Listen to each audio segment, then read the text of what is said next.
I went 7-3 on predictions last week for UFC Vegas 80.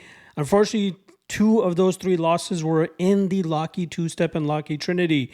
Obviously, we had Joaquin Buckley go out there and do work against Alex Morono. That cashed relatively easily, but nobody suspected Grant Dawson to go out there and get knocked out in 30 seconds by Bobby Green, and nobody expected Kanako Murata to potentially get robbed on the scorecards against Vanessa Demopoulos. So we take an L on both the Locky two-step and the Locky Trinity, but we're right back at it this week for UFC Vegas 81, hoping to hit another one. So you guys already know all the plugs, the MMA Fight Archive, the Patreon page if you want Cage Warriors plays. So let's get right into the Locky two-step.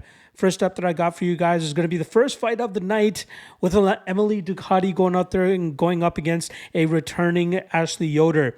Ducati is 0-2 over her last two fights, but I expect a similar performance to when she went out there and battered the lead leg of Jessica Penne in her UFC debut, and I expect her to do that to a similarly stylistic opponent here in Ashley Yoder, who's just as long and rangy as Jessica Penne, so you know that Ducati's going to be working that lead leg.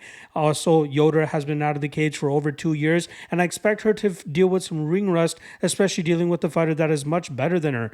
The only thing that Yoder is probably better in is the fact that she's a BJJ black belt, but I don't think it's anything that would be threatening to Emily Ducati, which is why I picked her as the first step and a chalky first step of the Locky two-step. The second spot that I got for the Locky two-step is going to be Christian Rodriguez.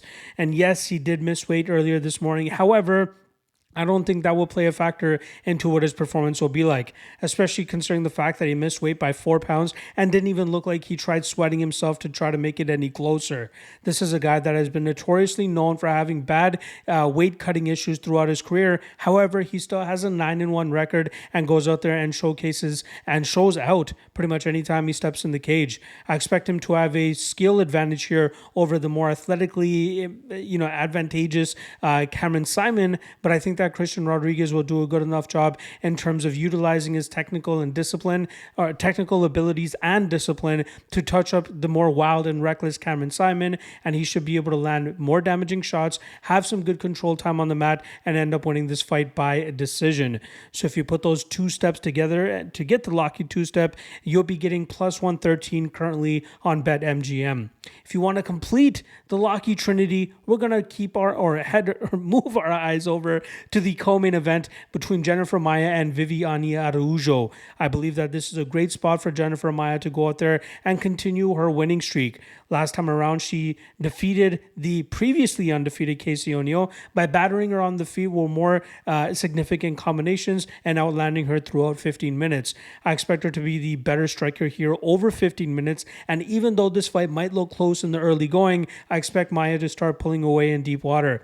Don't be surprised if you see Jennifer Maia go out there and try to land some takedowns here, because I believe she can accrue a good amount of control time, but also make it easier for her when this fight does get back to the striking realm, where she should be able to put more volume and more effort into the cage than the slowing down of Viviane Araújo. So if you want to complete the Locky Trinity there by throwing in Jennifer Maia, you can get plus 255. Good luck on the free parlay this weekend, folks, and check out the 3 best prop bets that I got coming out very shortly. Good luck on all your action, and I'll see you guys again in a couple hours. Peace.